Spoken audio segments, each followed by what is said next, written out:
પરમ ગુરુ કઈ અહીંયા હાજર નથી એવું નહીં માનવાનું. ઓલા અમેરિકાથી કાલ જે લોકો આવ્યા એને મેં ઉપર બતાવ્યું હતું કે આ રઘુરામજી મહારાજની મૂર્તિ મૂકી છે તો આ ગાદી ખાલી કેમ છે? જે બાજુમાં ગાદી છે એ ખાલી કેમ છે ઉપર?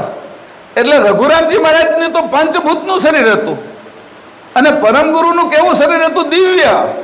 અને મેં કીધું એ દિવ્ય શરીર છે, એ કોઈ આમાંથી અંશે થશે તો એને દેખાશે. મેં કીધું એ તો ત્યાં પરમ ગુરુ છે જ ગાદીમાં, પણ બધા એ ગાદી જોવે છે, ચાંદીની ગાદી છે, એની અંદર છે એ પાથરેલું છે એવું બધા એને દેખાય. કારણ કે આપણી દ્રષ્ટિ ચર્મ છે અને ઉપર લખેલી છે ચોપાઈ કે હું કાંઈ ચામડાનો બનેલો નથી, હાડ માંસ નહીં રોગ, હું કીધું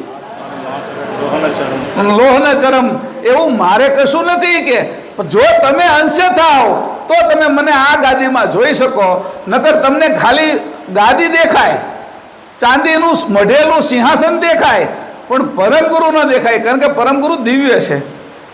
આપણે ફોટો એનો આવતો નહોતો, ફોટો ચિતરાવીને મૂકવો પડ્યો છે અહીંયા. તો રઘુરામજી મહારાજનો ફોટો છે જ, તો એની મૂર્તિ બની શકે, પણ પરમ ગુરુની તમે મૂર્તિ કેમ બનાવો જે હાજર જ છે? એનું સ્વરૂપ કોણ જોઈ શકે?